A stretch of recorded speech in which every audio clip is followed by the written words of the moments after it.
Bueno, pueden tomar su lugar, gracias. Ay, no, eso es bien feo cuando te da un ataque así de tos. Yo siempre digo de broma que se me quiere salir el Chucky y yo no, espérate. Pero bueno, mi nombre es Pamela Baltasar. Somos nosotros, mi esposo y yo, aquí me acompaña. Hay un hombre en esta reunión, está aquí conmigo. Venimos de Rockwell, Texas, que es una ciudad pequeñita a 30 minutos de Dallas. Ahí tienen su casa. Estamos ahorita sirviendo en Lake Point, en la iglesia Lake Point en español. Y es un privilegio para mí, de verdad, estar aquí con ustedes. Conocer a sus pastores en persona ha sido de verdad una gran bendición. Ya mi esposo y el pastor Asaf ya se hicieron bien camaradas. Hoy en la mañana se lo llevaron a mi esposo a los tacos. Digo, me lo van a chiflar, ya no va a querer regresarse conmigo a la casa porque ya yo no le hago esas cosas. Pero bueno, no estamos muy contentos y es de verdad un honor. Y me encanta cuando la pastora Cintia me compartió la visión para este evento, que para empezar me encanta que sus desayunos se llamen la hora del descanso, porque de verdad, sí o no, como que todas necesitamos un respiro, un refrigerio en la presencia del Señor. Me encantó. Y luego el tema de hoy, que es Soy tuya, basada en Isaías 43, también es un capítulo hermoso. Si no lo has leído, te animo a que lo leas. Todos los versículos que dice, las promesas hermosas del Señor, esas anclas de fe, la verdad que debe ser en nuestras vidas. Y siempre que escuchamos o estudiamos versículos así como el de Isaías 43, pues claro, es de mucho ánimo, de mucha bendición, es un refrigerio recordar las promesas del Señor. Como por ejemplo, vamos a leer el versículo, Isaías 43, 2 dice: cuando cruces las aguas, yo estaré contigo. Cuando cruces los ríos, no te cubrirán sus aguas. Cuando camines por el fuego, no te quemarás ni te abrazarán las llamas. Y tú dices, amén, el Señor estará conmigo. Pero ¿sabes qué? Otra cosa que también nos asegura este versículo, además de que Dios estará con nosotros, es que vamos a pasar por aguas, y vamos a pasar por ríos, y vamos a pasar por fuego. O cuando leemos el versículo Salmos 23:4, otro así famosísimo que nos encanta recordar: aunque ande en valle de sombra de muerte, no temeré mal alguno, porque tú estarás conmigo, tu vara y tu cayado me infundirán aliento. Amén. Dios estará con nosotros en el valle de sombra de muerte, ¿verdad? Pero también Apocalipsis 21:4, otro muy famoso, me encanta, que dice que cuando lleguemos al cielo, cuando lleguemos con Él a su presencia, Él enjugará toda lágrima de los ojos, y ya no habrá muerte, ni llanto, tampoco lamento, ni dolor, porque las primeras cosas han dejado de existir.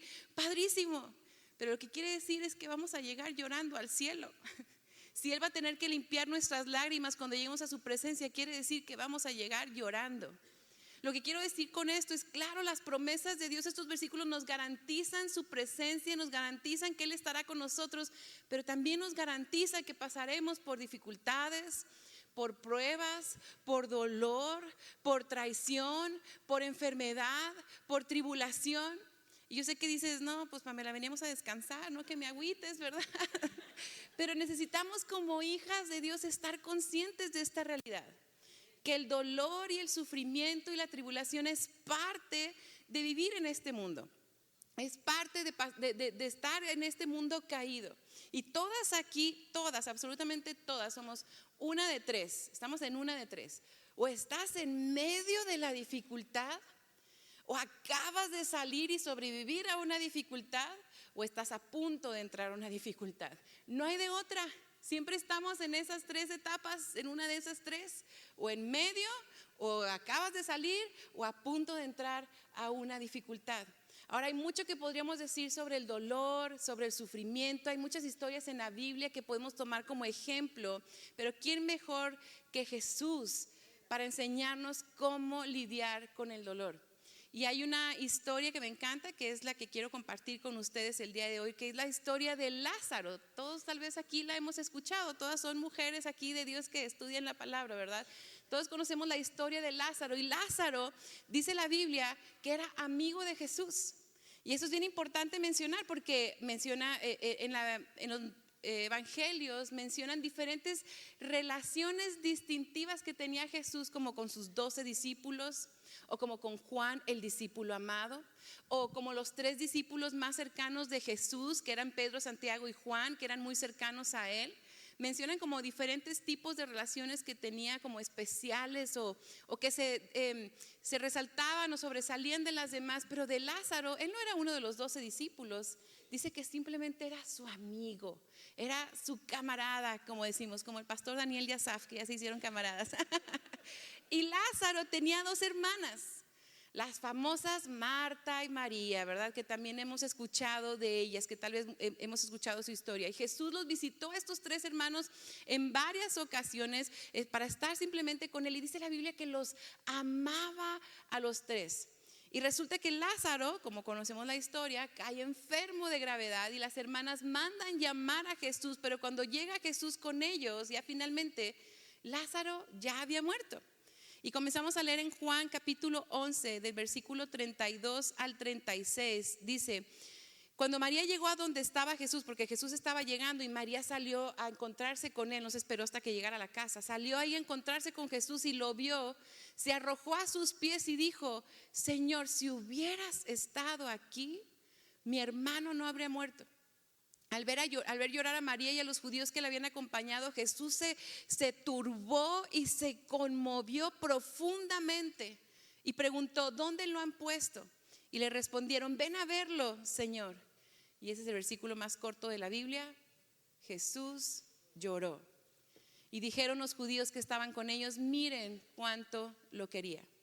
Ahora, de esta historia podemos aprender mucho sobre el dolor y el sufrimiento y cómo lidiar con el dolor. ¿Qué podemos hacer cuando estamos pasando por momentos difíciles? Porque honestamente a veces siento que los cristianos caemos en el error de manejar el dolor como que muy poético. No sé, nos ponemos muy poéticos con el dolor y decimos como que frasecitas inspiradoras o motivacionales como para hacernos sentir mejor bueno, yo no sé, yo soy muy práctica. Yo a veces como dicen frasecitas y yo, ay, pues se oye muy bonito, pero no me sirve de nada, no me quita mi dolor. ¿Qué hago con este dolor que siento? ¿Qué hago con esta dificultad por la que estoy pasando?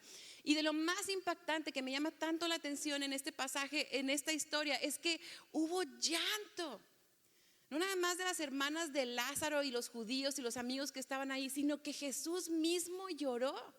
Y cuando dice en el versículo 33 que Jesús se turbó y se conmovió profundamente, la palabra original en griego es embrimomai, que significa una mezcla de tristeza y enojo. Significa que Jesús no lloró no, lloró con indignación, con enojo por lo que estaba pasando. Lloró agitadamente. No fue nada más que se le aguaron los ojos, sino lloró con esa indignación y enojo. Ahora, yo no sé si te has puesto a pensar en esto, pero todos sabemos cómo termina la historia, ¿no? Si no, pues te voy a arruinar al final. Lo resucita, Lázaro vuelve a vivir, ¿ok? Pero si Jesús sabía esto, Jesús obviamente sabía que iba a resucitar a Lázaro. Entonces, ¿por qué lloró? ¿Te has puesto a pensar? Si se encontró con ese panorama, llega y todas llorando. Yo, si hubiera sido Jesús, hubiera llegado: háganse un lado, déjenme verlo, les voy a enseñar lo que yo voy a hacer, ¿sí o no? O por dentro, están llorando, pero al rato van a estar bien contentas. ¿Por qué lloró? Si sabía lo que iba a pasar, sabía lo que iba a venir. Y la Biblia dice que fue conmovido profundamente. Y la pregunta es: ¿por qué? Y nada más ponte a pensar en esto. Jesús estaba presente en la creación, claro, lo sabemos. Juan 1:1 dice: en el principio era el verbo, Jesús, que significa la palabra, la acción, y el verbo, Jesús, era con Dios y el verbo era Dios. Jesús estaba presente en la creación, fue parte activa de la creación. Estuvo ahí cuando Dios diseñó el jardín del Edén, cuando Dios creó a Adán y Eva, cuando ambos eran perfectos, sin vergüenza ni pecado, y cuando Dios diseñó que todo fuera perfecto, donde no había enfermedad, no había dolor, no había cansancio, no había llanto, no había pecado, no había muerte, tal como debería de ser. ¿Te imaginas? Así de perfecto. Él sabía cómo debían de ser las cosas originalmente. Y ahora estaba él rodeado de gente que él amaba profundamente. Tenía a María a sus pies llorando amargamente porque su hermano había muerto por una terrible enfermedad. Y Jesús fue conmovido porque no debía de ser así. Ese no era el plan original perfecto del Padre. No debería de existir ni siquiera las tumbas, para que me entiendas. Y escúchame, si tú estás aquí, te lo digo de corazón, tu ser querido que falleció, tu hijo, tu hermana, tu esposo, tu padre, tu madre, yo no sé a quién has perdido, tu ser querido no debería de haber muerto. No era el plan original, perfecto de Dios. Tal vez estás pasando por enfermedad, por cáncer, por diabetes, por la presión alta, por yo no sé de qué padeces. No debería de existir enfermedad. Tus hijos no deberían de pasar hambre. No debería de haber escasez, no debería de haber maldad en este mundo. Tu esposo no debería de haberte sido infiel.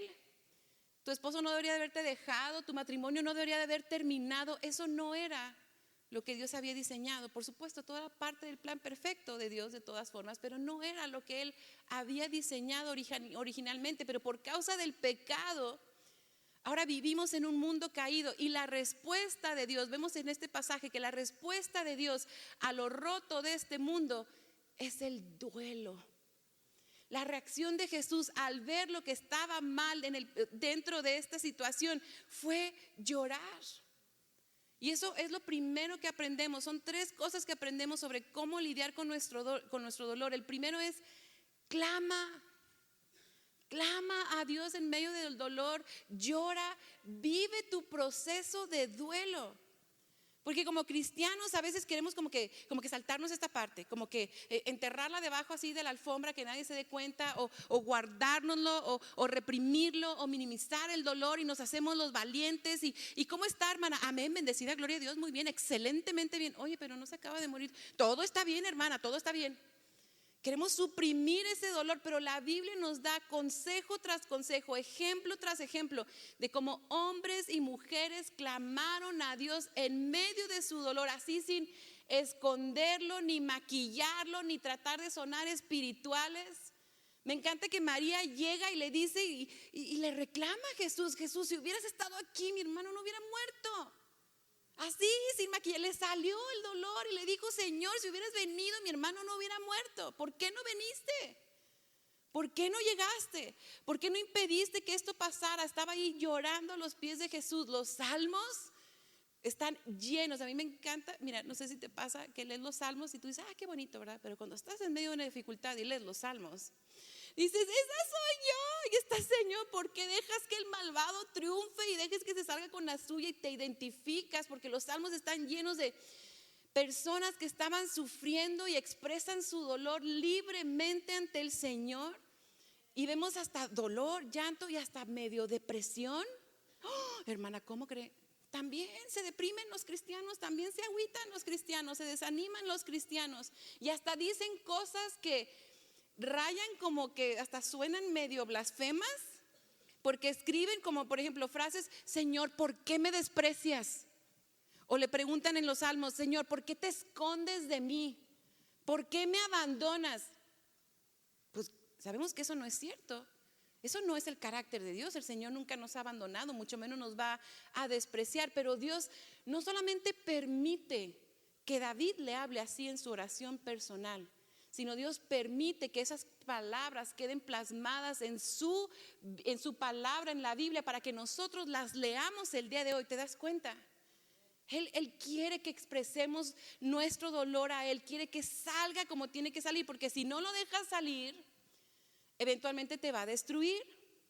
Si tu dolor no sale en maneras saludables, va a salir en maneras enfermizas. ¿A qué me refiero? Cuando tu dolor se convierte en ira, en venganza, en pecado, cuando comienzas a actuar o a hacer cosas buscando alivio de tu dolor porque no ha sido sanado, porque no ha sido expresado ni tratado. Todas las personas, y siempre lo he dicho, todas las personas que han caído o lidiado con adicciones o están en medio de una adicción, es un dolor que no ha sido sanado. La razón por la que muchas veces seguimos batallando con el mismo pecado es porque no hemos llegado a la raíz de ese dolor que nos hace actuar de esa manera. El duelo, el proceso de duelo es doloroso, valga la redundancia, pero trae consigo el regalo de la aceptación y la sanidad. Ahora, quiero aprovechar en este espacio para darte rapidito unos consejos prácticos para cuando alguien está pasando por dolor, porque a veces nos pasa, yo no sé si tú has caído en esto, que alguien a tu alrededor está pasando por dificultad, por dolor y no sabemos qué decir, no sabemos qué hacer y termina una diciendo pura burrada, no sé si te pasa, como cuando llegas al funeral y, ay, ¿y cómo están? Pues ¿cómo crees que estoy? ¿Verdad? Digo, yo he caído en ese error, pero bueno, te voy a dar unos consejitos prácticos, cómo puedes ayudarle a alguien que está pasando por un proceso de dolor. Número 1, no minimices su dolor, primero. Como cuando alguien pierde un hijo, bueno, al menos tienes otros 2 hijos. Ay, Dios. Cuando mi esposo y yo perdimos nuestro bebé, con muy buena intención, no me estoy burlando, de verdad, pero gente con muy buen corazón, me llegaban y me decían cuando perdimos nuestro primer bebé, bueno, al menos eres joven y te puedes volver a embarazar. ¿De verdad? O al menos tienes salud, o al menos no perdiste la casa, al menos todavía te queda tu mamá.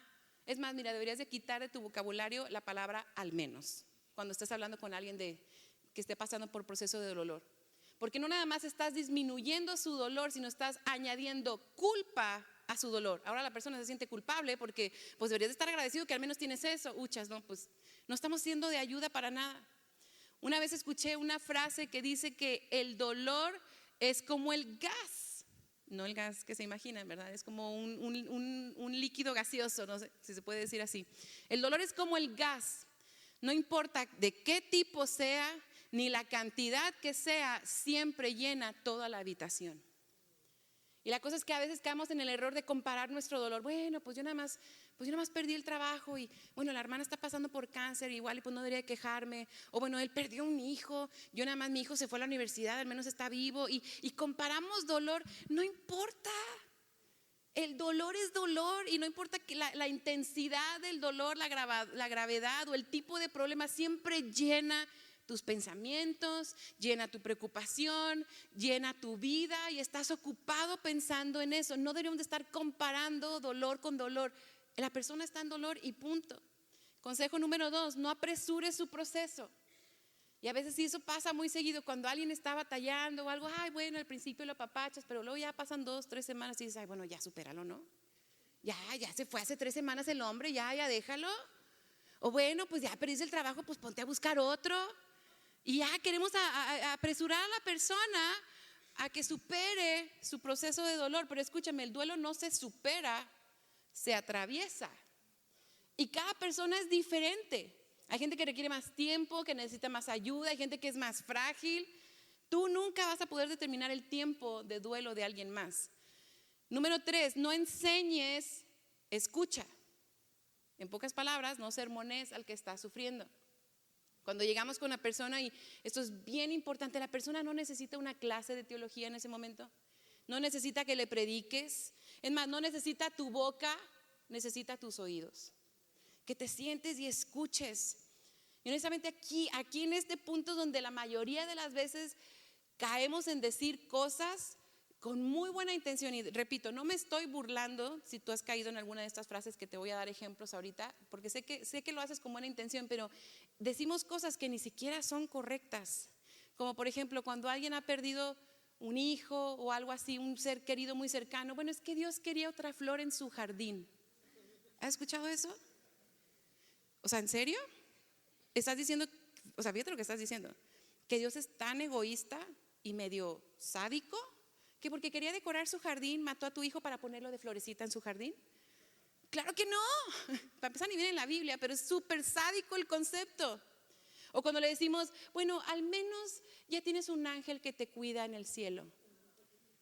No, porque los ángeles y los humanos son 2 cosas completamente diferentes. Un ángel nunca va a ser un humano y un humano nunca va a ser un ángel cuando se muere. Son 2 cosas diferentes. O sacamos versículos de contexto, o decimos la frase, ay, perdón, si la has dicho de verdad, no me vas a volver a ver, así que te la puedo decir. Pero Dios le da sus más grandes batallas a sus mejores guerreros. Me choca esa frase, porque para empezar, disculpa si la has dicho, con mucho cariño te lo digo, pero si has dicho esa frase, para empezar, ¿en dónde viene en la Biblia? Primero, para empezar. Y segundo, ¿de qué rayos me sirve que soy una guerrera de Dios y por eso estoy pasando en eso? No, Señor, pues gracias, mejor no, ahí muere, ¿no? O sea, decimos cosas que no sirven de nada, que ni son ciertas. Entonces, incluso ya para acabar en esto, en este consejo, mientras más grande sea el dolor, menos palabras deben ser habladas. Punto. Número 4, no ofrezcas ayuda. ¿A qué me refiero? Cuando alguien está en la dificultad, la enfermedad, que el pariente está en el hospital o algo, siempre decimos, cualquier cosa, no dudes, me llamas. No te va a llamar. Es más, ni tiene tu número. Pero nada más le dices eso para tú sentirte bien. Ya ofrecí ayuda. Ella sabe que me puede llamar. No ofrezcas ayuda. Llega y ayuda. Si fuiste a visitarla a su casa y ves que su jardín está todo feo y no tiene cabeza la persona para arreglar su jardín, ve tú y plántale las plantitas, córtale el pasto para que ella no se preocupe por eso. O el otro día estaba hablando con una esposa de pastor en nuestra iglesia que perdió a su esposo. Tenía 3 hijos pequeños y ella platicaba de su proceso de dolor. Obviamente, pues en ese proceso, imagínate, encontró a su esposo tirado en la cocina, le había dado un infarto fulminante, sus 3 hijos en la casa.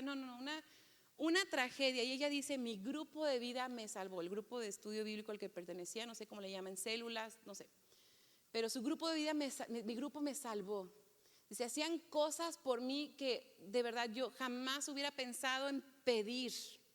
Por ejemplo, ella decía, pasaron las semanas de que su esposo había muerto y ellos siempre como familia tenían el viernes de película, ¿no? Que cada viernes compraban pizzas con los niños y veían una película juntos en familia. Obviamente pasaron semanas y ella, ¿qué va a pensar en pizzas y película? Entonces que un viernes en la tarde, nada más sonó el timbre y ella en pijama, toda así demacrada, fue y abrió y estaba el grupo de vida con pizzas, películas y palomitas para los niños. Y los niños, qué padre, Friday Night Movie. Y se sentaron a ver las películas y ella, ni había pensado en los viernes de película. O cuando llegó Navidad, en esa primera Navidad, ella no tenía ánimos de decorar su casa, pero tenía niños chiquitos. ¿Qué hizo su grupo de vida? Llegó con un pino de Navidad, le pusieron lucecitas a su casa, le decoraran para que los niños no se perdieran su primera Navidad. Busca algo útil que puedas hacer por esa persona y no lo ofrezcas, hazlo. Es como le dice la palabra, ¿de qué sirve decirle a alguien hace frío, abrígate bien? Pues mejor dame el abrigo, ¿no crees que sea mejor y más útil? ¿Verdad? Ahora todo eso es clama al Señor, es lo primero que aprendemos, expresa tu dolor. Ahora el número 2 que aprendemos de esta historia, confía en el Señor en ese proceso, confía en sus promesas, confía en que el Señor va a redimir tu pérdida. Y algo bien importante que mencionar en esta historia, seguimos en Juan 11, pero ahora un poquito más adelante, en los versículos del 3 al 6, dice que las 2 hermanas mandaron a decirle a Jesús, Señor, tu amigo querido está enfermo. Cuando Jesús oyó esto, dijo, esta enfermedad no terminará en muerte, sino que es para la gloria de Dios, porque por ella el Hijo de Dios se ha glorificado. Ya tenía ese plan, ya era todo su plan desde el principio, resucitar a Lázaro. Pero dice, Jesús amaba a Marta, a su hermana y a Lázaro. A pesar de esto, dice en el versículo 6, a pesar de que los amaba, cuando oyó que Lázaro estaba enfermo, se quedó 2 días más donde se encontraba. No sé si estamos entendiendo. Jesús intencionalmente permitió que Lázaro muriera. Intencionalmente no se apresuró para ir a ver a su amigo, sino que dejó que muriera. Y esto es bien difícil, mujeres. Es de lo más difícil de pasar por pérdida y dolor. Llegar a la interrogante del por qué. ¿Por qué Dios permitió que pasara lo que me pasó? ¿Por qué no impidió que esto me pasara? Él sabía que esa persona te estaba traicionando y no te advirtió. Él sabía que esa persona te iba a lastimar y no se lo impidió esa persona. Él sabía que tu hijo iba a morir y no lo impidió, lo permitió. ¿Por qué? Ahora, escúchame, de esto no te voy a dar una respuesta. Si crees que te voy a dar una respuesta, lo siento, de una vez te quito las esperanzas. Pero preguntarnos por qué es una reacción natural, humana ante la tragedia y el sufrimiento. Escúchame, Jesús mismo en la cruz, cuando recibió sobre él todo el pecado del mundo y por primera vez hubo una separación entre él y Dios, estaba en esa cruz en agonía. Él mismo hizo la pregunta, ¿por qué me has abandonado? Estaba Jesús experimentando un dolor físico y espiritual inimaginable, sintiendo en su humanidad el dolor que todos nosotros sentimos en alguna forma o manera. Pero lógicamente también era Dios. Y a diferencia de nosotros, Él sí tenía todas las respuestas y Él sí sabía por qué estaba pasando lo que estaba pasando. Y como quiera, de todas formas hizo la pregunta: ¿por qué me has abandonado? Eso nos muestra que tenemos un Dios que entiende nuestro sufrimiento porque Él mismo lo llevó sobre sus hombros. Ponte a pensar, Jesús pudo haber dicho: sí, voy a pasar por la cruz, pero bueno, me voy a tomar un analgésico, una pastillita como el pastor Azar, para no sentir nada. O bueno, mínimo voy a bloquear esa parte de mi cerebro para no sentir dolor. O paso por la cruz, Dios, pero pues que no me duela.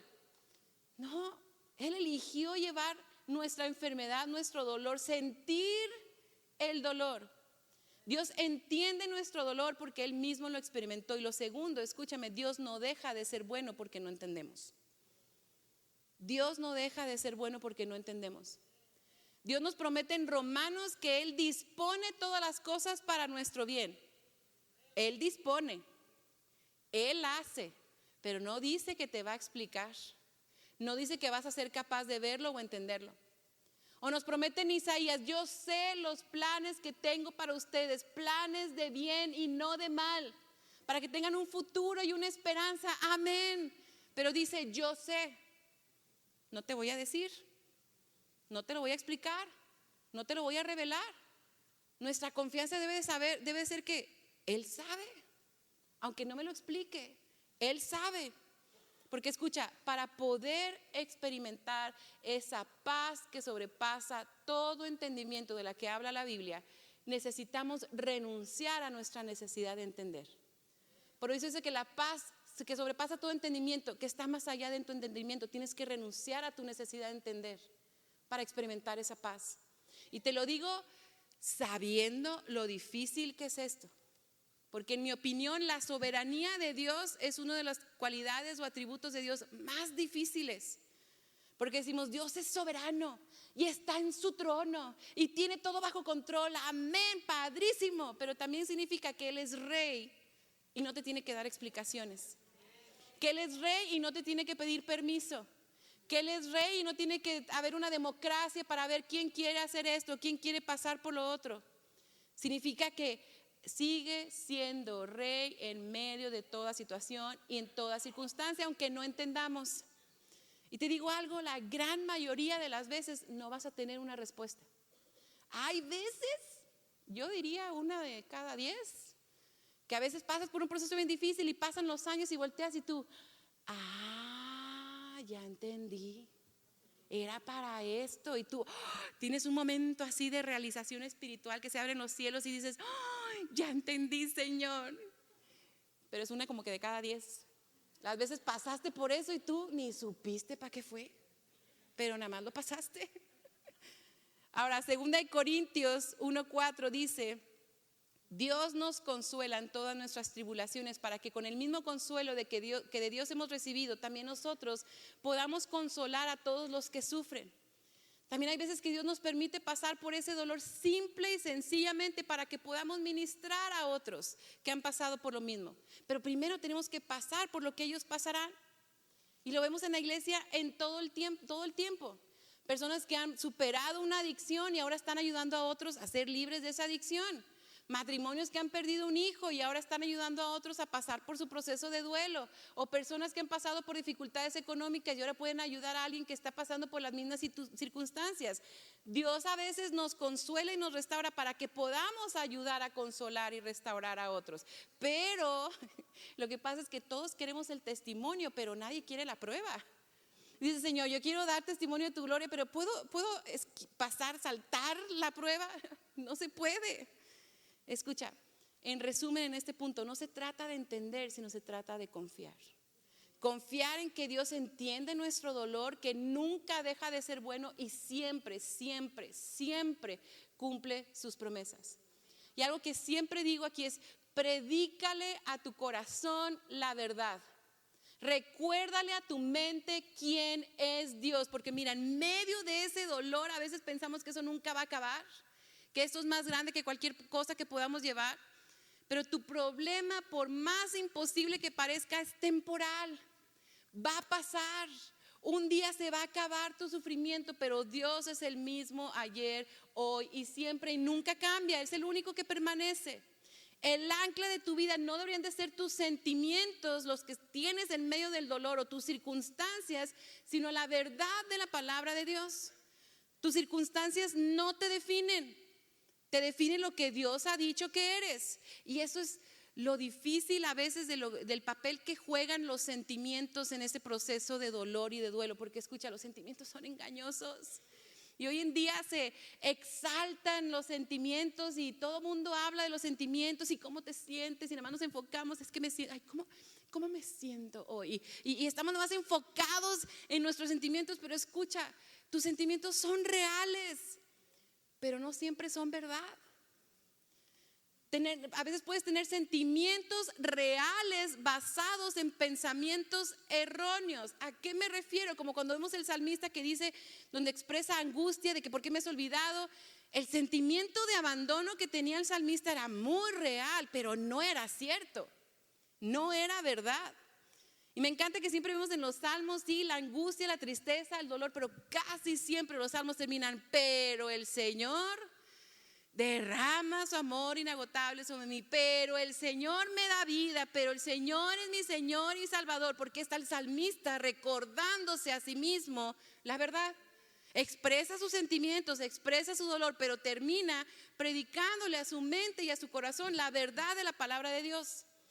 Necesitamos reemplazar nuestros pensamientos y nuestros sentimientos con la verdad. Predícale a tu corazón la verdad de la palabra de Dios. ¿Te sientes sola y abandonada? ¿Que el Señor no te escucha? ¿Que no te da respuesta? Recuerda lo que dice Deuteronomio 31:6. El Señor, su Dios, siempre los acompañará, nunca los dejará ni los abandonará. ¿Sientes que te han traicionado, que no tienes a nadie, que eres demasiado, que esto es demasiado para ti, que no vas a poder salir de esto? Recuérdale a tu corazón lo que dice Isaías 41:10. No temas porque yo estoy contigo, no te angusties porque yo soy tu Dios, te fortaleceré y te ayudaré, te sostendré con la diestra de mi justicia. ¿Sientes que es imposible? ¿Que ni Dios puede ayudarte? Predícale tu corazón Lucas 1:37. Para Dios no hay nada imposible. ¿Sientes que eres una fracasada? ¿Que no eres suficientemente buena? ¿Que no eres buena para nada? Recuérdale a tu mente y a tu corazón que eres hechura de Dios, creada para buenas obras, que Él ya tiene para ti, para que tú las cumplas. Efesios 2:10. Y puedo seguir y seguir y seguir y seguir. Sea cual sea la mentira que te digan tus sentimientos, hay una verdad de Dios a la cual aferrarte. Detecta cuál es la mentira que anda en tu cabeza merodeando y busca qué es lo que dice Dios al respecto. Si es necesario, googlealo, pregúntale a ChatGPT, ¿qué hago con eso de la ansiedad? ¿Qué dice la Biblia? Y busca el versículo y apréndetelo. Los pensamientos no se van a ir solos. Necesitas intencionalmente reemplazar la mentira con la verdad. Entonces busca cuál es tu mentira, busca qué dice Dios, e insértala en tu mente. Y también necesitas recordarle a tu mente, necesitas traer a tu memoria lo que Dios ya hizo, lo que Dios ya ha hecho. Porque cuando te olvidas de lo que Dios ha hecho, dejas de creer en lo que Él hará. Recuerda los momentos en los que te ha rescatado, recuerda que siempre ha sido fiel, recuerda las promesas que ha cumplido, cómo te ha sostenido. Si tú lees el Nuevo Testamento, es increíble la cantidad de veces, no tengo el dato, no me puse a pensar en eso, en buscarlo, pero la cantidad de veces que Dios le recuerda al pueblo de Israel: recuerda que yo soy el Señor tu Dios, acuérdate del Señor tu Dios, yo soy el Dios de Abraham, de Isaac y de Jacob. ¿Por qué lo repite siempre? Porque siempre se les olvidaba, cada 5 minutos. Nuestro peor enemigo es nuestra memoria. Se nos olvida lo que Dios ha hecho por nosotros, y el recordarte a ti misma lo que Dios ya hizo en el pasado te dará la fe que necesitas para creer lo que Dios hará en el futuro. Y con esto quiero empezar a terminar. No sé si el grupo de alabanza podría ayudarme a subir todo el grupo de alabanza, si se puede. En la Biblia vemos la historia de Job, que muchos conocemos, no voy a entrar en tantos detalles, pero por si no la sabes, Job era un hombre justo, dice la Biblia, y enfrentó tremendas aflicciones. Y dice la Biblia que un mensajero llegó a decirle que unos ladrones se habían llevado todo su ganado. Y dice la Biblia que no había terminado de hablar al mensajero cuando llegó otro a decirle que resulta que cayó fuego del cielo súper random y mató a todas sus ovejas. Y luego enseguida llegó el otro que también se robaron todos sus camellos. O sea, en 10 minutos perdió todos sus bienes, su fuente de ingreso. Y encima de eso resulta que sus 10 hijos estaban reunidos en una cena, se cayó el techo de la casa y todos murieron. ¿Cuántos se han sentido alguna vez así? Que nada más dices, es que no salgo de una para entrar en otra. Es una tras otra, y además dice, Señor, ¿hasta cuándo se va a acabar esto? Y viene una enfermedad y luego encima se enferma Job con una enfermedad que eran unas llagas súper dolorosas en su piel y termina, decía que consumido casi en sus huesos, y el punto que nada más llega a su mujer y le dice, mejor maldice a Dios y muérete. Uno se pregunta, ¿por qué no le quitó a la esposa? Digo, si se trataba de castigarlo, ¿no sería lo primero que le quitaría? Yo creo que más bien era más castigo dejarle a la esposa. Si era una mujer así, pues ya muérete mejor. No, pues gracias. Digo, eso es un dato curioso. Y vemos cómo Job se mantiene firme en su fe en todo momento. Pero también vemos muchas ocasiones, todo el libro de Job son lamentos, donde él le habla, le desborda su tristeza, su corazón a Dios. Se habla y es honesto de cómo se siente consumido por el dolor y cuestiona a Dios. Hay versículos en Job que tú dices, seguro Dios que Job no pecó, porque dice que en todo eso Job no pecó. Lo dice varias veces. Y le dice Job cosas como, ¿por qué no me das la cara? Oh, su mecha. Le dice Job a Dios, contéstame, ¿por qué no me das la cara de lo que está pasando? O sea, se dio unos agarrones con Dios. Y aún así dice que no pecó. Dios no le tiene miedo a tu coraje, a tu frustración. Hay una vez que Daniel, mi esposo, sabe esto. Hace como unos 5 años pasamos por una prueba muy difícil, que casi nos lleva al borde del divorcio. Y no voy a entrar en detalles porque no tienen que saber. No sean conchas. Pero estábamos en un momento o sea, es el peor momento de mi vida. Yo me he sentido más herida, más en el suelo. De esas veces que dices, yo mira, ya ni quiero seguir en la iglesia. Horrible. Y estábamos viendo con un amigo que es un consejero cristiano, se llama Eric. Y hicimos varias sesiones con él que nos ayudara a procesar lo que estábamos pasando, que era tan difícil. Y estábamos en una de esas sesiones y estábamos hablando y cómo nos sentíamos, y él nos hacía preguntas. Me chocan los consejeros que saben bien qué preguntarte para llegar ahí al asunto. Y yo estaba ahí diciendo, hablando normal, y llega un punto que me dice Eric, nuestro amigo, y dice, Pamela, ¿está bien si estás enojada con Dios? Y yo, ¿qué? ¿De dónde salió eso? Dice, está bien. Dice, puedes decirle que estás enojada con él, no pasa nada. Y yo no estoy enojada. Así, no, yo no estoy enojada con Dios, no, nada que ver, no. Pero eso se quedó en mi mente. Y cuando estaba yo en ese tiempo, yo había estado orando. Ya sabes que más que nunca uno está ahí orando y leyendo la Biblia, porque cuando andas en la crisis estás bien necesitada de Dios, ¿no? Pero yo oraba y estaba en la Biblia y yo no sentía esa paz, yo no sentía el consuelo que nos promete la Biblia. Y yo, pues, ¿qué onda? ¿Qué está pasando? Entonces, cuando él me dijo esa frase, yo en mi tiempo con Dios esa noche, yo dije, estaré enojada contigo, Dios. Y empecé a ser honesta con el Señor. Y me di cuenta, la verdad, estoy bien enojada contigo, Dios. Porque me acuerdo que yo le dije, Señor, tú sabías lo que estaba pasando y no lo impediste. Tú sabías que me iban a lastimar como nunca nadie me ha lastimado y no me advertiste. Yo soy tu hija. Yo te he servido toda la vida y no me hablaste, no me revelaste. Tenemos una relación personal. Leo mi Biblia todos los días, oro. ¿Por qué no me revelaste en oración lo que iba a pasar para que yo pudiera estar preparada? ¿O por qué, mejor aún, por qué no lo impediste? Y me di cuenta, pues la neta sí, Señor, estoy bien enojada contigo. Sentía que Dios me había traicionado. Según yo, que yo había sido fiel y Él no había cumplido su parte del trato. Hasta crees, claro que no, obviamente. Pero estaba enojada con Dios y tenía miedo de expresar mi dolor al Señor, porque era tan hereje y tan blasfemo que dije, no, como que no quería ir a ese lugar oscuro de mi corazón. Pero cuando nada más le dije y le reclamé como Job, ¿por qué no me diste la cara y por qué no lo impediste? Y yo me empecé así a desahogar con Dios. Un muro en mi corazón se derrumbó con el Señor. Y ya el Señor dijo, I can take it. yo no puedo soportar. Dámelo, dame tu enojo, órale. Dime lo que me tienes que decir. No hay problema. Y así estaba Job, quejándose con Dios. Dame la cara, contéstame. Pero si has leído el libro de Job, Dios en realidad nunca le da una explicación. Nunca contesta sus preguntas. En ninguna manera le explicó: oye, mira, lo que pasa es que yo quería probar. No. En todo el libro no vas a ver una explicación de parte de Dios para Job. Y en todo el libro son las conversaciones de sus amigos, que también eran bien necios, y Job quejándose y todo. Y finalmente, hasta el capítulo 38 del libro de Job, versículos del 2 al 5, por primera vez habla Dios y le dice: ¿quién es este que oscurece mi consejo con palabras carentes de sentido? Y le dice Dios a Job: prepárate a hacerme frente, yo te voy a interrogar y tú me vas a responder. Y le dice Dios: ¿dónde estabas cuando puse las bases de la tierra? Dímelo si de veras sabes tanto. Seguramente sabes quién estableció sus dimensiones y quién tendió sobre ella la cinta de medir.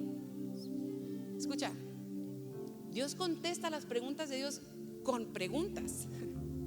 Y quisiera leértelas todas. Son 3 capítulos completos del discurso de Dios a Job, que son puras preguntas, y es hermoso. No te puedo leer los 3 capítulos porque es mucho tiempo, pero uno podría pensar al principio: ay, qué gacho Dios.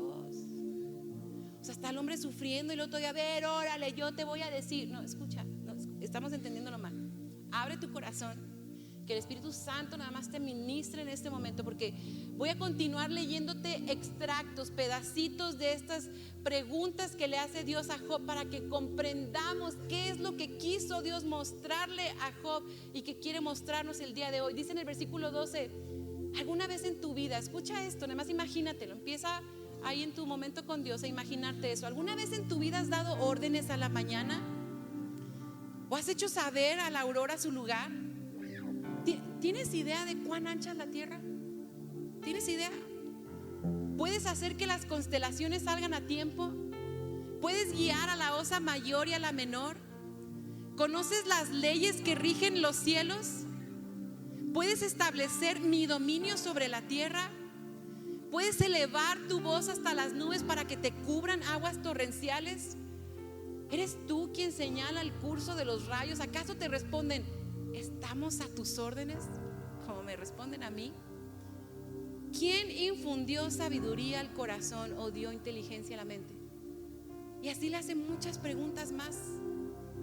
Y Job, después de escuchar todos esos 3 capítulos completos de los cuestionamientos de Dios, le contesta en el capítulo 40, versículo 4 y 5. Dice: ¿qué puedo responderte si soy tan indigno?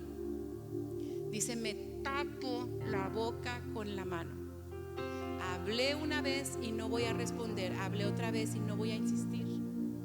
No sé si estamos entendiendo. Dios no estaba regañando a Job, no estaba haciéndolo sentir culpable por cómo se sentía o por llorar. No estaba evadiendo sus preguntas.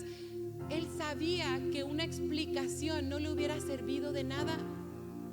Y nos pasa lo mismo a nosotros. Pensamos que lo que necesitamos son respuestas, o lo que va a aliviar nuestro corazón es una explicación. Pero escúchame, nada de eso va a aliviar tu dolor. Cuando nos ha tocado estar en hospitales, cuando personas están muriendo sus seres queridos, si yo les dijera en ese momento: mira, lo que pasa es que Dios tiene un propósito, porque lo que Él planea hacer es que, mira, le va a hablar a esta persona y luego va a venir, ¿de qué le va a servir a la persona? ¿Y a mí quién me va a quitar este dolor? ¿Y a mí quién me va a reponer el hijo que acabo de perder? No te sirve de nada una explicación, porque en medio de tu dolor no necesitas respuestas, necesitas su presencia. Entonces Dios, en este discurso tan hermoso, que de veras te animo que lo leas todo, Dios estaba revelándose a sí mismo ante Job, revelándole su presencia, su grandeza, su majestuosidad. Por eso Job ya no insiste, queda satisfecho, ya no insiste en obtener respuestas. Dice: ya hablé una vez y no voy a volver a insistir. Su reacción no es sentirse culpable, sino simplemente se da cuenta que en su presencia ante el Señor ya no hay necesidad de insistir en las cosas que nos aquejan, porque la perspectiva cambia. Y es donde vienen los versículos más famosos del libro de Job, en el capítulo 42, del 2 al 6. Dice: yo sé bien que tú lo puedes todo, dice Job a Dios, que no es posible frustrar ninguno de tus planes. ¿Quién es este? Has preguntado, que sin conocimiento oscurece mi consejo. Dice: reconozco que he hablado de cosas que no alcanzo a comprender, de cosas demasiado maravillosas que me son desconocidas. Dijiste: ahora escúchame, yo voy a hablar, yo te cuestionaré y tú me responderás. Pero dice Job: de oídas había oído hablar de ti, pero ahora te veo con mis propios ojos. Por tanto me retracto y me arrepiento en polvo y ceniza. La perspectiva de Job cambió cuando estuvo en la presencia de Dios. El dolor de Job tomó otro sentido cuando contempló la majestuosidad del Señor. Y esa es la tercera y última cosa que podemos hacer en nuestro dolor. Contempla, clama, confía y contempla. Necesitamos contemplar su presencia, no buscar respuestas, no buscar explicaciones, buscar su presencia. Porque no sufrimos como los que no tienen esperanza. Nuestra esperanza está en el Señor. Y cuando venimos a Él y sentimos ese abrazo del Señor, cómo nos recibe, cómo nos esconde bajo sus alas, descansas y se te olvida. Sigues con el dolor, pero ya, ¿qué preguntas tenías? Espérame. Porque estás ahí en la presencia del Señor. Es tu refugio, es tu escondite, es tu consuelo, es tu roca, es tu ancla, es tu todo. Pero andamos como gallinas despescuezadas ahí corriendo para todos lados, cuando deberíamos de correr al Padre, deberíamos de correr a su presencia. Y el Señor dice: tú eres mía, ven hijita, ven, tú eres mía. No te puedo explicar, bueno, que no pueda, no vas a entender, pero mira, ven. Te voy a consolar, te voy a abrazar, te voy a apapachar. Y hoy la forma en la que quiero terminar es: si tú estás pasando por un problema, recuerda, es como el gas. Puede ser un problema pequeñito, puede ser un problema enorme, puede ser algo temporal, puede ser algo que ya lleva muchos años. No importa, dolor es dolor. Y dolor está en toda tu mente y llena todos tus pensamientos y parece que rige y toma control de toda tu vida, y todo lo que puedes pensar es en ese dolor. Cualquier dolor que estás pasando, nada más ahorita te pido que nos pongamos de pie y nada más que pasemos un momento en su presencia. Ni siquiera te voy a hacer pasar al frente, en donde estés tú en tu lugar. Nada más escucha y podemos cantar las canciones que cantamos al final de la fidelidad del Señor. Pero cuando estés cantando, nada más refúgiate en el Señor y